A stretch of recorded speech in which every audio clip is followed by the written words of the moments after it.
នៅពេលដែលយើងនិយាយទៅដល់មនុស្សម្នាក់ដែលមានភាពចាស់ទុំគឺយើងសំដៅទៅដល់មនុស្សម្នាក់ដែលមានទំនួលខុសត្រូវ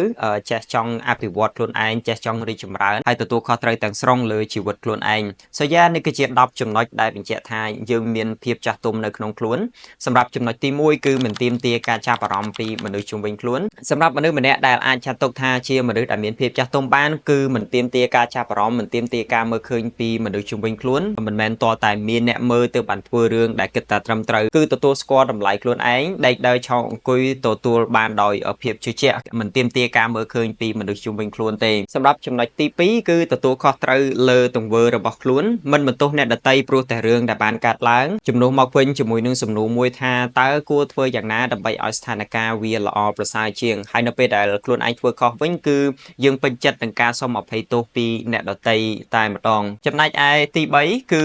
យើងទទួលស្គាល់ថាមិនមែនគ្រប់គ្នាសុទ្ធតែយល់ស្របតាមយើងទាំងអស់ទេយើងទទួលស្គាល់ថាគ្រប់គ្នាអាចមានមតិផ្ទុយពីយើងឬមួយក៏មតិផ្ទាល់ខ្លួនរបស់គេហើយពេលខ្លះយើងក៏យល់ដែរថាមតិរបស់យើងអាចទទួលបានខុសហើយមតិរបស់អ្នកដទៃអាចត្រូវក៏ថាបានត្រង់នេះបើសិន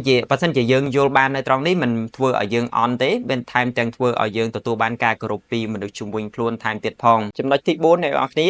យើងដឹងថានៅពេលណាដែលយើងគួរតែដើរចេញមិនចំណាយពេលឆ្លោះប្រកែកឬមួយក៏បង្ហាញពន្យល់ទៅលើកាន់មនុស្សដែល toxic ទេយើងគ្រាន់តែដឹងថាយើងឈរនៅលើគោលការណ៍ឬមួយគំនិតមួយដែលត្រឹមត្រូវហើយដើរចេញតែម្ដងត្រង់នេះវាបង្ហាញពីការគោរពខ្លួនឯងហើយបង្ហាញពីភាពចាស់ទុំរបស់យើងដែលមានពីខាងក្នុងខ្លួនរបស់យើងគឺមិនទាមទារការឈ្នះចាញ់ពីនរណាគេមួយទេចំណែកឯចំណុចទី5អ្នកនរគ្នាយើងចេះសុំអភ័យទោសដោយស្មោះត្រង់នៅពេលដែលយើងធ្វើខុស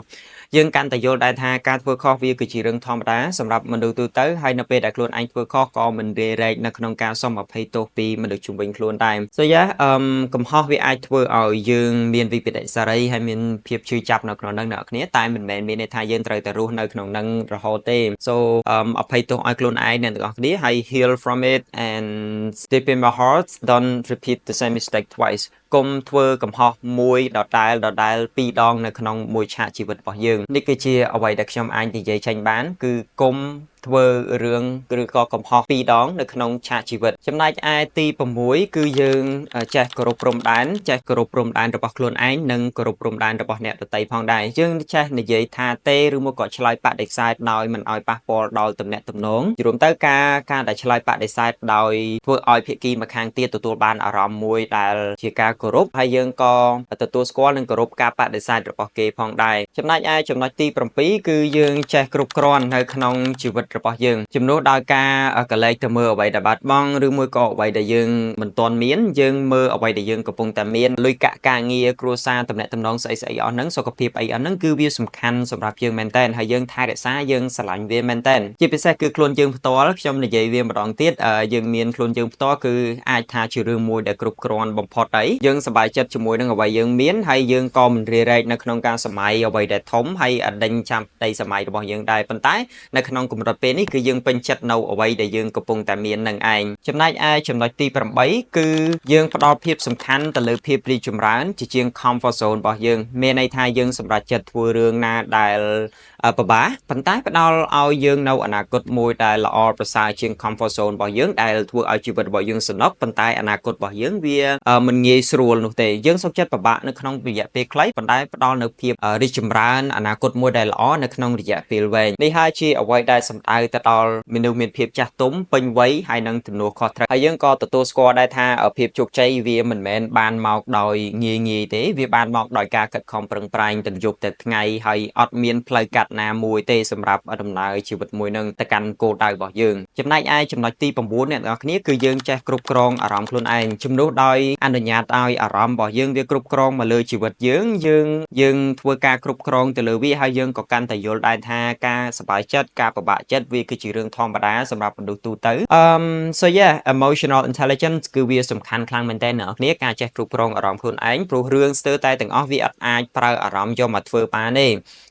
អារម្មណ៍ល្អវាអាចគឺជារឿងប្រសើរប៉ុន្តែបើសិនជាអារម្មណ៍មិនល្អក៏ត្រូវការធ្វើរឿងណាដែលគិតថាត្រឹមត្រូវឲ្យរួចរាល់ដែរចំណែកឯចំណុចទី10គឺជាចំណុចមួយដែលចុងក្រោយនៅក្នុងវីដេអូនេះគឺយើងមានសមត្ថភាពនៅក្នុងការអត់ធ្មត់បាន ខ្ញុំឧទាហរណ៍ឲ្យអ្នកទាំងអស់គ្នាមួយបើសិនជាយើងចង់សរសេរសៀវភៅមួយក្បាលបើសិនជាយើងអត់មានភាពអត់ធ្មត់ទេសួរថាយើងអាចធ្វើបានទេចម្លើយគឺអត់បានទេការសរសេរសៀវភៅមួយក្បាលគឺវាប្រៀបបានដូចជាការញ៉ាំដំរីការហូបដំរីមួយក្បាលទាំងមូលអញ្ចឹងគឺវាត្រូវការពេលវេលាហើយយើងអត់អាច